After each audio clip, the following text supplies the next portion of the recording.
안녕하세요. 저는 결혼 3년 만에 이혼을 한 30대 여성이에요. 혹시 여러분은 사주나 운세 믿으시나요? 저는 한 번씩 운세를 보는데 볼 때마다 항상 초년 운세는 별로이지만 중년의 귀인을 만나 말년에는 대박이 난다고 하더라고요. 완전히 믿지는 않았지만 그래도 앞으로 나아진다니까 제발 사주처럼 귀인을 만나 내 인생이 대박이 나길 바라며 살았던 것 같아요. 사실 저는 이혼하기 전까지만 해도 정말 우울하고 힘들었거든요. 일단 우리 집 상황을 말씀드리자면 저의 부모님은 사이가 정말 좋지 않으셨어요. 두 분이 정말 하루가 멀다고 매일 싸우다가 제가 20살이 되던 해에 이혼하셨죠. 그리고 저는 엄마와 둘이서 살고 아빠는 이혼하고 얼마 되지 않아 재혼하시며 연락이 되지 않았어요. 저는 그 당시 공부하는 것을 좋아하지도 않았고 경제적으로 넉넉하지 못한 형편이라 그냥 대학을 포기하고 바로 회사에 입사했어요. 회사 생활은 힘들긴 해도 나름대로 보람도 있고 앉아서 공부만 하는 것보다는 재미있었던 것 같아요. 그렇게 재밌게 일을 하다가 회사 동료의 소개로 남편을 만났고 연애를 하고 결혼을 약속했어요. 결혼식 한 달 전 식당 주방에서 오랫동안 일하시던 엄마가 몸이 이상해서 병원에 가보니 폐암 말기라는 진단을 받으셨어요. 그리고 결혼식 2주 전에 엄마는 세상을 떠나셨어요. 그렇게 저는 엄마 없이 결혼식을 올렸답니다. 눈물의 결혼식을 마치고 허니문 베이비로 바로 아기를 가졌는데 제가 다니던 회사는 야근과 특근이 정말 많았어요. 출산 휴가도 고작 3개월이 다였고 무엇보다 워킹맘을 위한 복지가 거의 없었어요. 그래서 회사 여자 선배들은 결혼하고 임신을 함과 동시에 다들 회사를 관두더라고요. 저 역시 어쩔 수 없이 회사를 관두고 집에서 제 아이 지민이를 키우며 살고 있었어요.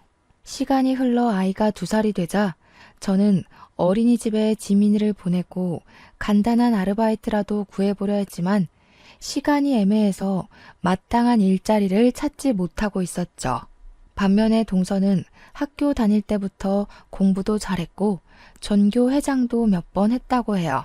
당연히 좋은 대학교에 대학원까지 나오고 복지가 엄청 좋은 회사에 입사하여 돈도 많이 벌고 있어요.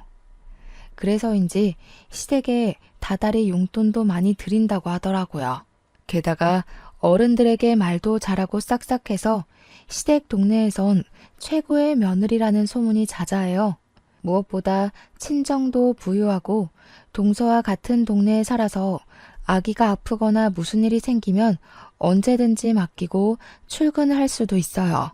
제가 봐도 이렇게 동서가 잘났는데 시어머니는 저와 동서가 얼마나 비교되겠어요. 그래서 시어머니는 저와 동서를 항상 대놓고 차별했어요. 시댁에 일이 있어서 가면 동서에게는 일하고 왔으니 무조건 쉬라고 하시고 아이를 보며 집에 있는 제게는 너는 우리 아들 돈으로 놀고 먹으니 무조건 일하라고 하셨죠. 초겨울날이 되었어요. 저희 시댁은 날이 쌀쌀해지면 매년 김장을 하시는데 그때마다 최소 300포기씩 해요. 게다가 배추 농사도 하시니 남들은 절인 배추를 사서 김치를 담그지만 저희는 배추를 뽑고 절이고 헹구는 모든 과정을 다 직접 해왔어요. 우리 시댁은 김장 전에도 할 일이 정말 많아요.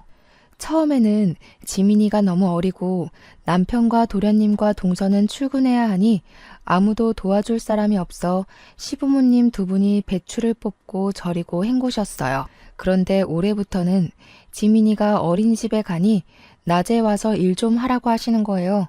저는 알겠다고 하고 시댁에 갔어요. 그렇게 3일 동안 시댁에서 하루는 배추를 뽑고 하루는 소금물에 절이고 하루는 전날에 절인 배추를 헹궜어요. 그리고 양념을 버무려야 하는 날이 되었죠. 저는 이미 3일 동안 안 하던 일을 했더니 온몸이 다 쑤시더라고요. 정말 땅에서 제 몸을 잡아당기는 느낌이라 도무지 일어나지 못하겠는 거예요. 남편도 처음에는 어서 가자고 하다가 제 상태를 보고는 그냥 혼자 가겠으니 집에서 쉬라고 하더라고요.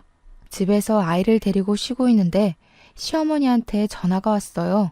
너는 그깟 배추 뽑고 절이고 헹구는 게 뭐가 그리 힘들다고 젊은 애가 몸살이 났어? 약 먹고 빨리 와. 지금 할 일이 태산인데 빨리 와서 일해. 제가 아프다고 말을 해도 오늘까지만 하면 된다며 참고 오라고 성하셨어요. 그러고는 10분마다 전화해서 계속 언제 오냐고 전화를 하시더라고요. 결국 저는 아픈 몸을 이끌고 지민이를 안고 시댁에 갔어요. 저는 솔직히 그때 시댁에 가면 김장할 준비가 되어 있고 동선애와 남편이 양념을 버무르고 있을 줄 알았거든요. 그런데 아직도 시댁 마당이 깔끔한 거예요. 왜 아직 시작도 안 했냐고 묻자 다들 저 오기만을 기다렸다며 그동안 밥 먹고 커피 마시고 TV 보고 놀고 있었대요. 심지어 동서는 회사에 일이 있다며 오지도 않았더라고요. 시어머니는 저를 보며 이제 일꾼이 왔으니 일을 시작하자고 하시더라고요. 남편과 도련님도 김장을 같이 하겠다고 고무장갑을 끼자 시어머니는 남자는 고무장갑을 끼는 것이 아니라며 낀 장갑을 벗기고 방으로 들여보내셨어요. 결국 저와 시어머니 둘이 김치를 버무르기 시작했죠. 그렇게 30분이나 지났으려나요? 원래 허리가 안 좋으신 시어머니가 갑자기 허리가 아프시다고 들어가서 누우시더라고요. 결국엔 저 혼자 그 많은 김장을 다 했어요. 김장이 어느 정도 끝나고 정리를 하려는데 그제야 동서가 회사가 이제 마쳤다며 오더라고요. 그런 동서가 얄미웠지만 그래도 회사에 다니니 어쩔 수 없겠지 하며 저의 짜증나는 마음이 보이지 않게 억지로 웃음을 지어 보였어요. 동서는 미안한 표정을 지으며 형님 혼자 고생 많으셨으니 뒷정리는 제가 하겠다고 하더라고요. 그러면서 팔을 걷어붙이자 시어머니는 여태 회사에서 일하고 왔는데 무슨 정리냐며 그냥 쉬다가 이따가 고기나 먹고 가라고 하시더라고요. 동서는 시어머니의 말씀에 씩 웃더라고요. 그러더니 제게 시어머니가 이리 말씀하시니 어쩔 수 없다며 그럼 고생마저 하시라고 하더라고요. 그러면서 저는 일하느라 힘들었으니 들어가 있겠다고 하더라고요. 그렇게 저를 약올리며 못 이기는 척 방에 들어가서 쉬더라고요. 저는 결국 김장하고 뒷정리하고 밥상까지 차렸답니다. 다 같이 밥을 다 먹어가는데 동서가 가방에서 봉투를 하나 꺼냈어요. 그러더니 시어머니께 봉투를 드리며 늦어서 죄송하다고 김장비니 편하게 받으시라고 하더라고요. 아이고 이런 거 줄 필요 없는데 일단 며느리 네가 준비를 했으니 고맙게 잘 쓰마. 아, 네가 좋아하는 갈비찜 많이 해놨으니 네가 다 챙겨가거라. 첫째 며느리는 갈비찜 별로 안 좋아하지? 어머니, 저도 갈비찜 좋아하죠. 그랬냐? 그런데 조금만 해서 일을 어쩐담? 그럼 너는 다음에 해주마. 너는 일하지 않으니까 평일에도 수시로 오잖아. 아유, 김장하니 피곤하네. 첫째 너는 이것 좀 치우고 있고 둘째는 잠깐 나 좀 보자꾸나. 시어머니는 밥을 다 드시고는 동서를 데리고 큰 방으로 들어가셨어요. 둘이서 뭐 하나 궁금해서 상 정리하는 척하며 몰래 큰 방 앞에서 하는 이야기를 들어보니 시어머니가 동서에게 선물을 해주시더라고요. 평소에 용돈도 많이 주고 또 때마다 현금도 줘서 고맙다고 하시며 백화점에 가서 옷 한 벌 샀다고 하더라고요. 그 모습을 보고 있자니 서운하더라고요. 어머니 옆에서 몇 날 며칠 동안 김장을 한 사람은 나인데 제게는 수고했다는 말 한마디 없으시고 뒤늦게 나타나 돈 봉투만 준 동서에게는 고맙다며 갈비찜에 옷까지 선물하시니 정말 너무하시네 싶더라고요. 저는 남편에게 내가 설거지 못하겠다고 그냥 집에 가겠다고 했어요. 남편은 오늘 많이 힘들었냐며 자기가 하겠다고 하더라고요. 남편이 그러면서 고무장갑을 끼는데 역시 미우나 고우나 내 남편밖에 없다는 생각이 들고 고맙더라고요. 그 순간 시어머니가 방에서 나오셨어요. 우리 민호가 왜 설거지를 해? 남자는 고무장갑을 끼면 절대 안 된다고 하지 않았니? 하지 마. 너는 이깟 설거지 얼마나 된다고 그걸 꼭 굳이 네 남편에게 시켜야겠냐? 역시 친정이 없으니 이런 시댁에 대한 도리를 친정에서 배우지 못한 거겠지. 형님, 그깟 설거지 얼마나 한다고 그걸 아주버님한테 시키셨어요. 그냥 제가 할게요. 제가. 얼마 있지도 않구만. 아가야, 너는 밖에서 일도 하고 와서 무슨 설거지니? 너는 하지 말아라. 집에서 우리 민호 돈으로 놀고 먹는 제가 해야지 안 그러니? 어머니, 동서는 오늘 아무것도 안 하고 밥만 먹었는데 설거지 하나 시키지 않는 게 말이 돼요? 왜 저만 이래요? 저는 너무 화가 나서 더 따져 묻고 싶었지만 그 순간 지민이가 나와 엄마랑 할머니랑 싸우냐고 묻더라고요. 아무리 그래도 지민이 앞에서 어른에게 큰 소리 내는 모습을 보이는 것은 아닌 것 같아 더는 이야기하지 않고 혼자 설거지했네요. 설거지까지 마무리 짓고 집에 와서 남편에게 솔직히 시어머니 동서와 나를 너무 차별하시는 거 아니냐고 했어요. 그러자 남편은 동서가 놀다 온 것도 아니고 일하고 왔는데 그냥 윗사람으로서 이해해주라며 저는 평일에 지민이를 보내놓고 쉴 수 있는데 동서는 평일에도 쉬지 못하고 일해야 하는데 힘들지 않겠냐고 하더라고요. 그러면서 이러한 상황들을 도련님이나 동서에게 대놓고 이야기하면 사이만 틀어진다고 그냥 제가 조금 더 고생하라고 얘기하더라고요. 남편 말을 들으니 저는 더 화가 나더라고요. 저는 남편에게 저의 솔직한 심정을 이야기했어요. 여보 말대로 나는 평일에 지민이를 보내고 쉬면 되기 때문에 시댁에서 일을 좀 더 할 수 있고 여기에 대해서는 나도 큰 불만은 없어. 그런데 시어머니며 동서며 도련님까지 모두 다 당연히 내가 나만 시댁의 모든 일을 해야 하는 사람처럼 인식하는 것이 기분이 나빠. 나는 여보랑 행복하게 살려고 결혼을 했지 당신 가족의 일꾼이 되기 위해 결혼한 게 아니란 말이야.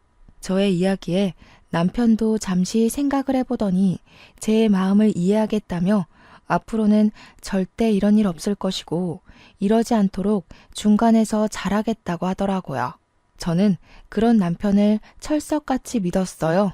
그 뒤로 시어머니가 몇 번 일이 있다고 부르셨지만 적당히 핑계대며 가지 않고 시댁과 거리를 유지한 채 나름 평화롭게 살았어요. 한 해가 지나 설이 되었어요. 시어머니는 설 전에 명절 음식을 장만해야 하니 장 보러 나오라고 하시더라고요.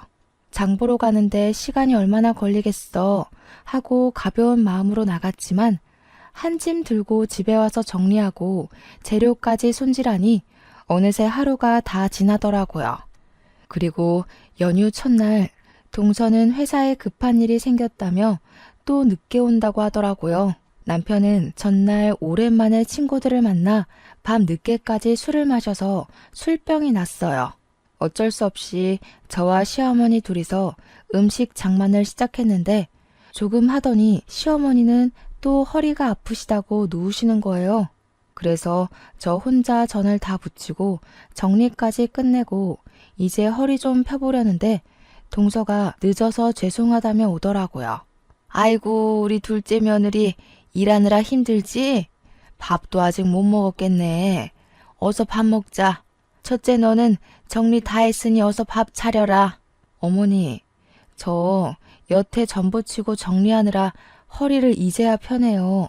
지금 다리에 쥐도나고 해서 민호 씨한테 이야기할게요. 여보, 들었지? 일하는 동서 배고프다니까 상 좀 차려줘. 이거 아주 큰일 날 소리를 하는구나. 너는 있는 반찬 꺼내서 상 차리는 게 뭐가 그리 힘들다고 그러니? 민호 돈으로 놀고 먹는 애가 너도 꼭 일하는 사람한테 상을 차리게 하고 싶냐? 엄마, 지희 집에서 안 놀아. 낮에 우리 지민이 어린이집 가면 집안일하고 음식하고 얼마나 바쁜데. 저녁에는 또 지민이 돌봐야지. 그러니까 지희한테 놀고 먹는 사람이라며 뭐라고 하지 마. 집에서 자기 아이 보는 게 무슨 일이니? 집안일하는 게 일이야? 됐다. 그냥 내가 상 차리마. 허리 아파서 허리 복대를 착용하신 시어머니가 상을 펴시고 반찬을 들고 왔다 갔다 하시는데 그 모습을 보자니 마음 편히 앉아있을 수가 없겠더라고요. 그래서 결국 저도 시어머니를 도와 상을 차렸어요.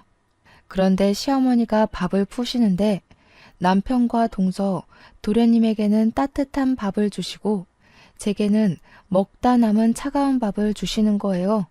그래서 남편에게 내 밥은 차다고 이야기를 하니 자기가 찬밥을 먹겠다고 제 밥과 자신의 밥을 바꾸더라고요.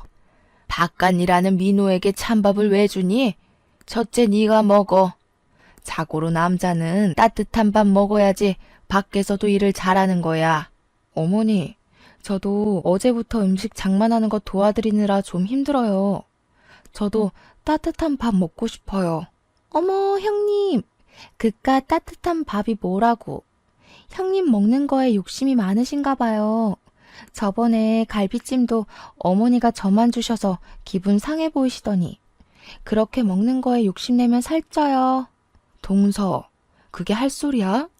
반대로 네가 내 상황이면 넌 기분 좋겠어? 에이, 왜들 그러셔? 엄마, 그냥 내가 찬밥 먹을게. 나 원래 뜨거운 거 잘 못 먹어서 찬밥에 국 말아 먹는 거 좋아해. 첫째, 너는 집에서 남편한테 맨날 찬밥만 주니? 얘 원래 따뜻한 밥만 먹었던 앤데 너랑 결혼하더니 왜 찬밥을 찾니? 바깥일하는 남편 좀 챙겨라. 그리고 우리 둘째야, 너는 일하다 와서 힘드니 신경 쓰지 말고 어서 먹으렴. 네가 좋아하는 갈비찜 많이 해놨으니 다 챙겨가고. 하다 이제 먹을 것을 가지고 차별하시는 시어머니가 너무 미웠어요. 여기서 제가 저 찬밥을 먹는다면 저는 그냥 찬밥을 먹어도 되는, 대접해주지 않아도 되는 사람이 되는 것만 같았죠. 손님처럼 대접은 바라지도 않아요. 그냥 아들과 평생을 함께하는 반려자로 인정해 주시기만 하면 좋겠는데 시어머니는 항상 저를 대놓고 무시하셨죠. 한결같이 저를 무시해온 시어머니, 그리고 그 옆에서 약 올리는 동서의 행동에 너무 화가 난 저는 그 자리에서 일어나 찬밥을 음식물 쓰레기통에 넣어버렸어요. 그리고 집에 가려고 짐을 다 챙기고 아이를 안았어요. 너 지금 뭐 하는 짓이냐? 감히 시어미가 준 밥을 쓰레기통에 던져? 그리고 당장 내일이 설인데 짐 싸서 어디를 가는 거야? 내일 친척들 다 오시는 거 몰라? 저는 그런 시어머니의 말씀을 무시하고 제 짐을 챙기고 아이를 안고 현관문 앞으로 갔어요. 보고 배운 게 없으니 저러지. 찬밥이든 더운 밥이든 시어머니가 줬으면 그냥 감사합니다 하고 먹을 일이지. 그걸 가지고 성질은, 역시 우리 둘째 아가는 학벌도 좋고 친정도 부유하니 보고 배운 것도 많고 잘 자라서 시집 왔는데 쟤는 부모가 이혼해서 보고 배운 게 없으니 저렇게 행동한다니까. 어머니, 지금 제가 고작 밥 때문에 이러는 것 같아요? 제게만 찬밥을 주셔서 화도 났지만 정말 제가 화가 나는 것은 어머니의 차별 대우예요. 항상 어머니는 동서에게는 무조건 쉬라고 하고 제게만 어떻게 모든 일을 다 시키세요? 그래놓고 수고했다는 말 한마디라도 따뜻하게 해주신 적 있으세요? 동서는 집도 잘 살고 대학교에 대학원까지 나와서 배운 게 많아서 내가 따로 가르칠 게 없지만 너는 친정도 없고 대학도 못 나왔으니 배운 게 없잖아. 그래서 내가 가르칠 게 많아서 그래. 내 딴에는 널 딸처럼 생각해서 내 옆에 두고 하나하나 가르치려는데 그게 그렇게 불만이야? 어른으로서 가르침을 주는 것은 당연하지. 착각하지 마세요. 김장시키고 제사음식 장만하고 하는 게 가르치는 거예요? 이거는 그냥 일 시키는 거예요. 어찌되었든 저는 이 집의 노비가 아니니 동서가 저와 동등하게 같이 일을 할 때까지 당분간은 이 집에 못 오겠네요. 안녕히 계세요. 저는 이 말을 하고 아이를 데리고 나왔어요. 이대로 집에 가기는 싫었어요. 그냥 차 타고 정처 없이 갔는데 정신 차려보니 도착한 곳이 엄마를 모신 납골 땅이었어요. 명절이 되고 시어머니와 일로 기분이 울적하니 엄마가 많이 보고 싶더라고요. 엄마는 말은 하지 않으시지만 사진 속에서는 인자하게 웃으셨어요. 꼭 잘 왔다고, 너를 기다리고 있었다고 이야기해 주시는 것 같았죠. 저는 그런 엄마를 보며 엉엉 울었어요. 제가 우는 모습을 본 지민이는 처음에는 다소 당황하는 듯 하다가 저를 꼭 안아주고 토닥여 주더라고요. 꼭 지민이의 몸에 우리 엄마가 들어와 저를 안아주는 것 같아 지민이를 안고 그렇게 한참을 울었네요. 울다 보니 어느 정도 답답한 속이 후련해졌어요. 그렇게 저의 마음의 짐을 엄마에게 내려놓고 다시 집으로 갔어요.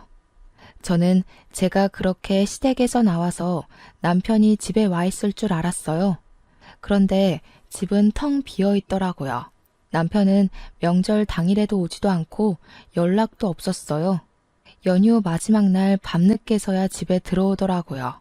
저를 보자마자 한다는 이야기가 너는 꼭 그 자리에서 그렇게까지 해야겠냐고 하더라고요. 나는 너네 집 노비냐? 김장할 때도 너나 시어머니는 나에게만 그 많은 일을 다 시켰어. 요새 같은 시대에 어느 집에서 배추 300포기를 담가? 그것도 며느리 혼자 말이야. 음식 장만도 나 혼자 다 했지. 그리고 내가 그렇게 하는 동안 너고 네 동생이고 날 도와준 적 있어? 그저 어머니가 뭐라고 하셨으니까 어쩔 수 없다며 뒤로 빠지기나 하고. 나 이제 더는 못 참아. 이제 시댁에 안 가. 쉬지도 않고 따발총처럼 이야기하는 저의 모습을 본 남편은 고개를 저으며 방문을 쾅 닫고 들어갔어요. 저는 정말 다시는 시댁에 가지 않을 것이라 다짐했죠. 그런데 얼마 뒤 시어머니의 허리가 많이 안 좋아지셔서 허리 수술을 해야 하는 상황이 되었어요. 아무리 미운 시어머니지만 그래도 같이 사는 남편의 엄마라서 걱정이 되더라고요. 그래서 다시는 시댁에 가지 않을 것이라는 다짐은 일단 뒤로 한 채 병문안을 갔어요. 다행히 수술은 잘 되긴 했지만 당분간은 절대 안정을 취해야 하니 단순히 걷는 것 이외에는 아무것도 해서는 안 되는 상황이었어요. 그래서 저는 아침에 지민이를 어린이집에 보내놓고 식사 준비며 시댁의 모든 집안일을 도와드리기로 했어요. 시어머니가 밉긴 했지만 그래도 가족이기도 하고 동서나 남편은 회사에 가야 하니 저밖에 할 사람이 없으니까요. 어머니는 제가 시댁에 오자 정말 작정을 한 사람처럼 모든 일을 다 시키셨어요. 때에 맞춰 식사 준비, 화장실 청소, 집안 대청소는 당연하고 설치하고 한 번도 닦지 않은 것처럼 기름때가 찐득찐득한 가스레인지 후드 청소, 냉장고 정리, 부엌 서랍 정리 등 모든 일을 다 시키셨어요. 시키시고 그냥 가만히 계시면 좋을 텐데 꼭 시키시고는 옆에 쫓아다니시며 이거는 이랬네 저랬네 하시며 잔소리를 하셨어요. 그뿐만이 아니라 시키신 일 중에 뭐 하나라도 제대로 되지 않으면 너는 이깟 집안일 하나 제대로 못하냐며 엄청나게 구박하셨어요. 그러면서 말끝마다 역시 친정이 못 사니 대학도 못 가고 배운 게 없어서 저런다며 저러니 애가 시간이 있어도 알바를 구하지 못한다며 또 뭐라고 하시더라고요. 이렇게 잔소리와 구박을 들으며 첫째 날이 흘렀어요. 다음 날, 전날 때 빼고 광내서 청소를 싹 했으니 오늘은 그냥 식사만 차려드리면 되겠다 싶어 갔는데 이번에는 제가 결혼하고 나서 한 번도 정리하지 않았던 창고를 정리해야 한다며 창고 정리를 시키시는 거예요. 창고를 정리하는데도 옆에 서서 잔소리하시고 구박하시고 제가 말을 잘 못 알아들으면 욕까지 하시는데 정말 아무리 허리가 아프신 시어머니라 해도 못 참겠더라고요. 그래서 그날은 퇴근하고 온 남편을 붙잡고 시어머니가 이렇게까지 청소를 시키시며 구박에 막말에 욕설까지 하셨다고 했어요. 그랬더니 남편은 제 말을 믿지 못하겠으니 녹음을 해놓으라고 하더라고요. 그래서 다음날 저는 핸드폰 녹음기를 켜고 시댁에 갔어요. 너 왜 이렇게 늦게 와? 아프고 늙은 시모 굶겨 죽일 참이야? 나쁜 년. 그리고 옷은 그 청바지가 뭐냐? 청바지 입고 어떻게 일할 거야? 너네 엄마는 시댁에 어떤 옷을 입고 가야 하는지 그런 것도 안 가르치고 죽었다니? 도대체가 내가 어디부터 어디까지 너한테 알려줘야 하는 거야? 일단 밥이나 차려. 밥 차리고 오늘은 저온 창고 싹 다 정리해라. 시어머니는 저를 보자마자 왜 이리 늦게 왔냐고 하시며 돌아가신 엄마까지 들먹이시며 뭐라고 하시는데 정말 화가 났지만 녹음 중이라 참았어요. 밥을 다 드시고 나서는 설거지를 하라고 하시고 설거지 하는데도 옆에 딱 붙으셔서 주방 세제를 너무 많이 쓴다고 뭐라고 하시고 따뜻한 물로 하면 보일러세 많이 나온다고 찬물로 하라고 하시고 손이 느려서 굼뜨다고 뭐라고 하시더라고요. 그러고서는 저에게 음식들이 저장된 저온 창고를 정리하라고 하셨어요. 그곳에는 정말 언제 넣어놨는지도 모르는 음식들이 가득했고 곰팡이 핀 음식들도 있었어요. 저는 모든 음식을 다 꺼내서 하나씩 확인하며 먹을 수 있는 음식은 다시 넣고 먹지 못하는 음식은 버렸어요. 열심히 하고 있는데 또 오셔서 제가 하는 행동 하나하나를 감시하시며 구박도 하시고 욕도 하시더라고요. 그러다가 제가 시어머니의 말을 잘못 알아들으면 멍청하다고 등도 때리시고 꿀밤도 때리시고 하셨어요. 중간중간에 그냥 가버리고 싶었지만 일단은 참고 녹음을 다 완료한 후에 고무장갑을 던지고 아무 말 없이 그냥 집에 왔어요. 집에 와서 온종일 녹음한 내용을 남편에게 들려주었어요. 제가 인격 모독을 당하고 욕을 듣고 딱 하고 맞는 소리가 들리는데도 남편은 몸이 좋지 않으셔서 예민해져서 그런 거고 힘없는 우리 어머니가 때려봤자 얼마나 아프겠냐고 그냥 넓은 마음으로 참아달라고 하더라고요. 저는 그런 이야기를 하는 남편에게 역시 가지는 개편이라며 세상에 믿을 만한 인간 하나도 없다고 하고 방에 들어갔네요. 다음 날 3일 연속 시댁에서 일했더니 온몸이 다 아프더라고요. 지민이를 어린이집에 보내놓고 쉬고 있는데 모르는 번호로 전화가 왔어요. 받아보니 옛날에 이혼해서 연락이 끊겼던 아빠였어요. 한때는 저와 엄마는 이렇게 힘든데 아빠는 재혼했다는 소식을 듣고 미웠지만 그래도 거의 20년 만에 내 가족에게 연락이 오니 반갑고 뭔가 든든한 내 편이 생긴 것 같은 기분에 반가워서 갑자기 눈물이 나오더라고요. 그렇게 울며 서로의 근황을 물었어요. 아빠는 조그맣게 회사를 차리셔서 사장으로 있다고 하셨어요. 그런데 엄마도 돌아가셨는데 제 번호를 어떻게 알았는지 물어보니 시아버지를 통해서 알게 되었다고 하시더라고요. 저는 아빠에게 시아버지랑 어떻게 연락을 했냐고 두 분이 아는 사이냐고 물었죠.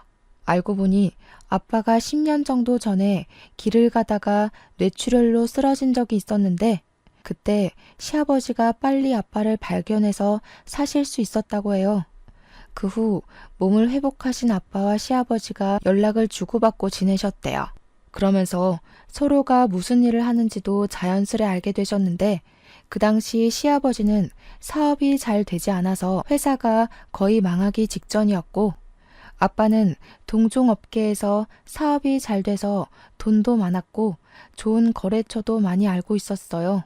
그래서 아빠가 자신의 목숨을 구한 은인이시라며 시아버지를 여러모로 많이 도와주셨다고 해요. 그때 인연이 지금까지 연결되어 지금은 호영호재하면서 지내는 사이라고 하더라고요. 얼마 전에는 두 분이 만나 술을 한 잔 드셨대요. 술에 취하신 시아버지가 첫째 며느리 이야기를 하셨는데 나는 첫째 며느리가 너무 예쁜데 자기 마누라는 부모님이 이혼하고 엄마는 돌아가시고 아빠는 재혼해서 연락도 안 되니 마땅한 친정이 없다며 시집살이를 그렇게 시킨다고 하셨대요. 도와주고 싶어도 자신은 회사에 나와봐야 하니 딱히 도울 수도 없고 그저 마누라한테 그렇게까지 미워하지 말라고 말하는 것이 전부인 이 상황이 답답하다면서요. 그러면서 시아버지가 아빠에게 첫째 며느리라며 사진을 보여주셨는데 제 사진이었대요. 아빠는 이 이야기를 하시며 엄마와 이혼한 후 매정하게 연락을 끊어서 네가 이렇게 힘들게 살게 된 것 같다며 미안하고 그동안 정말 고생 많았다고 하셨어요. 그러면서 제가 시집살이가 너무 힘들어서 이혼하고 싶다고 한다면 집과 일자리 정도는 마련해 줄 수 있으니 괜히 눈치 보며 살지 말라고 하시더라고요. 그래서 제가 그동안 시어머니의 막말, 무조건 시댁 편인 남편, 그리고 여우 같은 동서 때문에 갈라서고 싶은 적이 많았는데 지민이도 있고 경제적인 여건 때문에 억울해도 그냥 참고 살았다고 했죠. 그랬더니 아빠는 일단 사돈에게 인사를 해야겠다며 인사하러 갈 수 있게 날짜 좀 잡아달라고 하시더라고요. 저는 사실 얼마 전에 시부모님이 하도 저를 구박하시고 무시하셔서 한바탕 하고 영 끊었다고 했어요. 아빠는 그래도 사돈한테 인사는 드려야 하는 것이 도리니 꼭 날짜를 잡아서 알려달라고 하셨어요.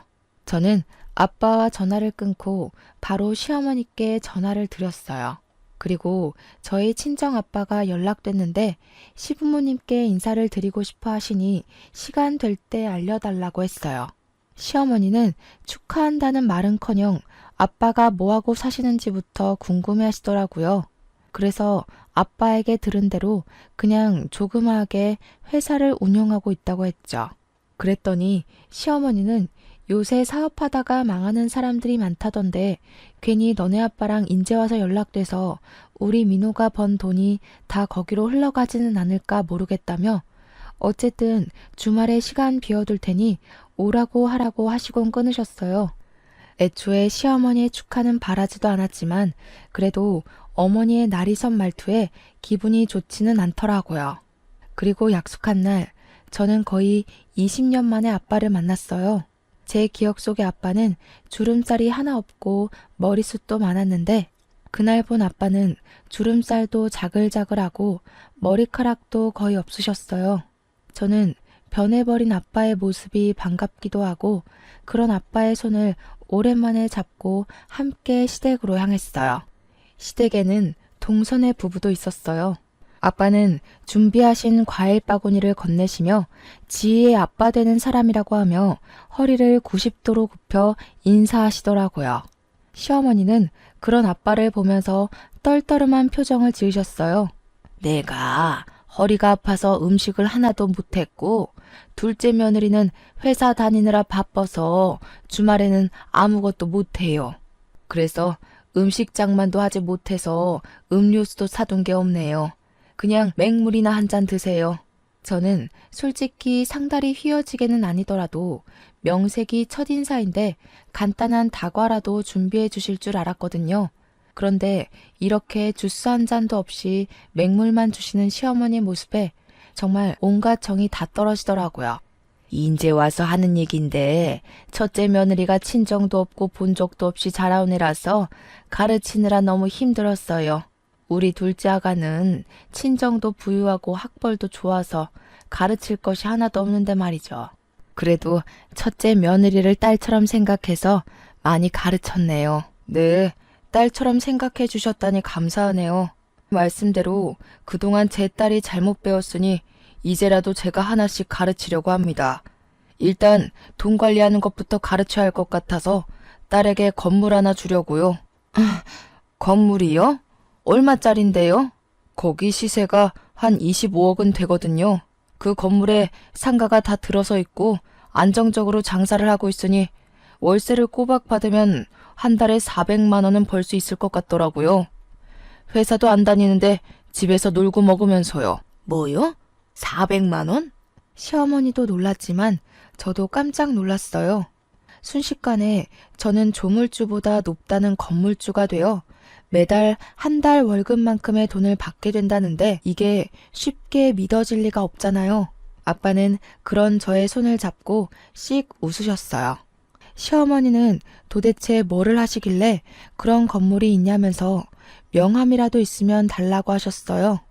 아빠가 명함을 건네자 시어머니는 아빠의 명함을 받고는 요즘 사업이 잘 안 되냐며 은근히 비꼬는 말투로 말씀하셨죠. 옆에 있던 동서도 형님 아버지신데 어느 회사 대표님이신지 궁금하다며 본인에게도 명함을 달라고 했어요. 그런데 동서가 건네받은 아빠의 명함을 보고 깜짝 놀라하는 거예요. 어머니, 여기는 시아버지 회사보다 규모가 더 큰 회사네요? 꽤 큰 회사인데 여기 대표님이시라고요? 저희 팀장님이 여기 회사 대표님의 조카라고 하시던데? 아, 지은이가 여기 둘째 며느님의 직장 상사인지는 몰랐네요. 또 이렇게 인연이 해결되네요. 시어머니는 그렇게 좋은 회사의 대표가 첫째 며느리 아빠였냐며 재차 확인하시고는 다시 한번 놀라셨어요. 아빠는 그런 시어머니에게 당당하게 제가 이 회사의 대표라고 하시며 일단 오늘은 일이 없으니 가봐야 할 것 같다고 하시고는 자리에서 일어나셨어요. 저는 아빠를 보내드리고 다시 시댁으로 왔어요. 어느덧 저녁 6시. 저녁을 먹을 시간이더라고요.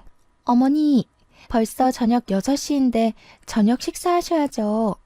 형님, 가서 식사 준비 좀 해주세요. 저는 아시다시피 일하느라 피곤해서요. 동서는 아주 당연하다는 듯이 제게 저녁 식사를 시키더라고요. 그 소리를 들은 시어머니가 깜짝 놀라 동서에게 다가왔어요. 예, 오늘은 네가 준비해라. 쟤도 오늘 오랜만에 아빠 만났으니 얼마나 정신적으로 힘들었겠니?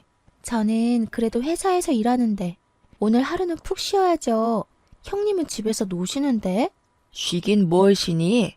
젊어서 고생은 사서도 한다고 했다. 네가 밥 차리고 첫째 아가는 잠깐 나 좀 보자. 할 말이 있다. 시어머니는 저를 부르실 때 야 아니면 첫째 너라고 하셨어요. 그런데 돈 많은 아빠가 왔다 가시자 저에게 결혼 후 처음으로 첫째 아가라고 부르시며 저를 큰 방으로 데리고 가시더라고요. 아가, 내가 그동안 너한테 섭섭하게 한 것이 있다면 미안하다. 나는 그냥 친정도 없는 네가 어디 나가서 혹시라도 무시당할까 봐. 다 네가 잘 되길 바라는 마음에서 그렇게 한 것이니 이해해 주려무나. 그리고 다른 친구들은 다른 며느리한테 한 달에 100만 원씩은 받고 산다던데. 나는 한 달에 50만 원 정도는 내 용돈으로 줄 순 없겠니?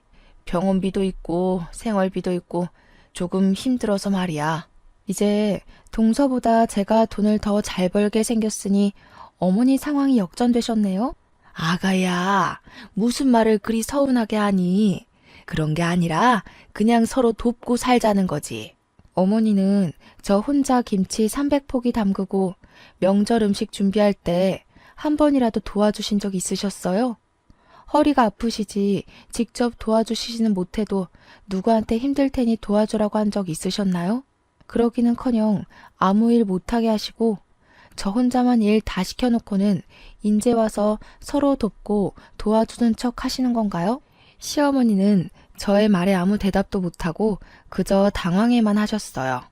어머니, 저는 어머니의 말씀대로 본 것도 없이 자라서 서로 도우며 사는 거 뭔지 잘 모르겠네요. 저는 이 말을 남기고 거실로 나갔어요. 부엌에 가보니 동서는 입술이 삐죽 나와서 저녁 준비를 하고 있더라고요. 저는 그동안 얄밉게 말하는 동서에게도 한마디 했어요. 동서, 아직도 그것밖에 못 차렸어? 빨리빨리 움직여. 이러다가 내일 밥 먹겠어. 하긴 뭐 네가 회사를 한답시고 집안일을 해봤어야 알지. 형님, 지금 돈 많은 아빠 있다고 유세 떠는 거예요? 너도 그동안 회사 다녀서 돈 번다고 유세 부렸는데 나는 그러면 안 된다니? 그리고 어머니, 용돈은요? 용돈은 학벌 좋고 친정도 부유한 동서한테 받으세요. 전 이혼하겠습니다. 더는 이 집에 노비처럼 못 살겠어요. 노비라니. 나는 너를 맹세코 단 한 번도 그리 생각한 적 없다. 정말 딸처럼 생각했어. 딸처럼 생각하셔서 찬밥 주시고 먹는 거로 차별하시고 맨날 저에게만 그렇게 일을 시키셨어요. 무슨 말이 안 되는 소리를 하셔야죠. 저희 갈라서겠습니다. 여보, 왜 그래? 그게 무슨 소리야? 이혼이라니. 우리 다시 잘해보자. 이제 장인어른도 계시고 혼자 어디를 가려고. 장인어른?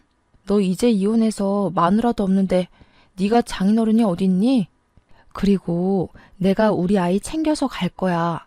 나갈 때 있으니까 내 걱정은 말고. 저는 그렇게 지민이를 안고 그 집을 나왔어요.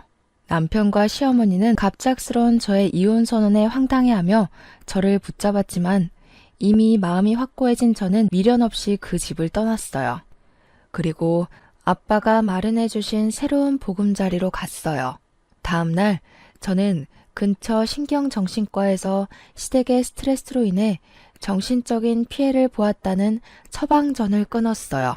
그리고 이혼 서류를 작성해서 처방전과 함께 시댁에 퀵으로 보냈죠. 잠시 후 시어머니한테 전화가 오더라고요. 무슨 이혼 서류야? 정말 이혼할 거야? 네, 어머니. 저 이제 그 집에서 더는 노비 생활 못해요. 이혼하겠어요. 이제 둘째한테도 일 시키고 할게. 우리 아들들한테도 일 시킬게. 그러니까 제발 마음 풀고 같이 살자. 저 지민이는 혼자 어떻게 키우려고 그래. 제 걱정하는 척 하지 마세요. 제가 알아서 아주 멋지게 잘 키울 거예요. 어머니가 이렇게 부탁하셔도 저는 이미 마음 정했고 이혼할 겁니다, 반드시. 그깟 일 조금 시켰다고 이혼이 어디 쉽게 될 것 같아? 어머니 허리 아프셨을 때 막말하셨던 거 제가 다 녹음했고요. 지금 병원에서 시댁 스트레스로 인해 정신적으로 피해받았다는 내용의 처방전까지 받았어요. 그리고 아빠 회사에 법무팀 팀장님과 친한 변호사가 이혼소송 전문 변호사래요. 그래서 이혼해주지 않으시면 그곳에서 이혼소송 진행하려고요. 시어머니는 저의 확고한 대답에 살아생전 너같이 독한 년은 처음이라며 온갖 욕설을 퍼붓고는 끊으셨어요. 이어서 남편에게도 전화가 오더라고요. 네가 원한다면 나 우리 가족과 영 끊고 살게. 그러니 제발 이혼은 하지 말자. 같이 살자. 너 내가 그렇게 시댁에서 호되게 당할 때 너는 항상 너네 엄마 도련님 동서 편만 들었어. 그런 네가 잘도 그러겠다. 됐고 이제 이혼이야. 차마 행복하게 잘 살라는 말은 못 해주겠다. 이혼 서류 잘 작성해서 내일 법원 앞으로 와라. 안 오면 소송할 거야. 저는 이렇게 남편과 이혼을 했어요. 이혼 후 저는 지민이와 함께 살며 아빠의 회사에 취직했어요. 아빠의 회사는 원래 블라인드 면접으로 사람을 채용하는 곳이라 제 학벌이 낮아도 전혀 문제가 되지 않았어요. 게다가 회사의 복지가 정말 좋아서 사내 어린이집이 정말 잘 되어 있더라고요. 제가 퇴근할 때까지 마음 놓고 지민이를 맡길 수가 있었죠. 저는 지금도 충분히 행복했고 아빠라는 존재가 있는 것 자체만으로도 너무 감사했어요. 그래도 아빠는 유일한 핏줄인 제게 회사를 물려주고 싶다면서 공부를 하라고 하시더라고요. 아빠의 강권에 다시 공부도 시작했어요.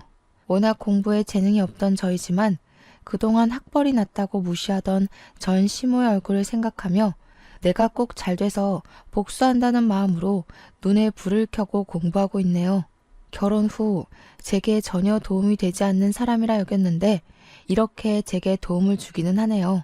이렇게 저는 아빠의 회사에 다니며 일도 하고 공부도 하고 지민이도 잘 키우면서 행복하고 바쁘게 살아가고 있네요. 그리고 최근에 아빠의 조카 제게는 사촌 언니를 만났어요. 이 사촌 언니가 이전에 동서가 말했던 회사의 팀장님이시더라고요. 그런데 동서가 회사에서도 그렇게 여우짓을 하고 사람들 사이에서 이간질했대요. 그리고 명절 전날과 같이 시댁에 가야 하는 날만 되면 회사에서 아무도 요구하지 않는데도 스스로 야근에 특근하며 늦게 갔다고 하더라고요. 안 그래도 사촌 언니가 얄밉다고 생각하며 뭐 하나 건수만 생기면 가만 안 둔다고 벼르고 있었는데 제 소식 다 듣고 엄청나게 갈궜대요. 그래서 지금은 회사에 사표 내고 백수가 되었네요. 그리고 예전에 저처럼 맨날 시댁에 불려가서 일한다고 하더라고요. 그 소식을 들으니 얼마나 통쾌하던지요. 전 남편은 아이에게 아빠를 보여줘야 하니 한 달에 한 번씩은 보고 있어요. 전 남편은 그때마다 다시 합치자고 하지만 솔직히 제가 뭐가 아쉬워서 합쳐요. 월급 잘 나오죠? 아빠 덕에 건물주가 되어서 상가 월세도 적지 않게 나오죠. 게다가 회사의 복지도 좋아서 지민이 걱정 없이 마음 편히 일도 할 수 있는데요. 지금 사는 집도 크지는 않지만 대출도 없고 저와 지민이 둘이서 살기 딱 적당하거든요. 남편이 그런 소리 할 때마다 저는 너희 엄마와 너 동서 생각만 해도 치가 떨리니까 헛소리 짓거리지 말라고 한마디 하네요. 제가 사주를 볼 때마다 중년의 귀인을 만나 말년에는 대박이 난다던데 제 인생의 귀인이 바로 아빠였나 봐요. 아빠를 만난 뒤로 모든 고민 걱정거리가 다 해결되고 요새는 지민이와 함께 즐겁고 바쁘게 살고 있네요. 정말 이게 꿈인가 싶을 정도로요. 지나온 날들을 돌이켜보면 결혼 전에도 결혼 후에도 정말 많이 힘들었던 것 같아요. 그래도 귀인을 만나 이제는 행복에 이르렀으니 이 행복이 쉽게 꺼지지 않고 평생 유지될 수 있도록 노력하며 살아야겠다는 생각이 드네요. 그래서 먼 훗날 하늘나라에서 가서 보고 싶은 우리 엄마를 보면 나 이렇게나 잘 살아왔다고 자랑할 수 있는 당찬 딸이 되고 싶네요. 저의 긴 사연 들어주셔서 감사합니다. 모두 행복하세요.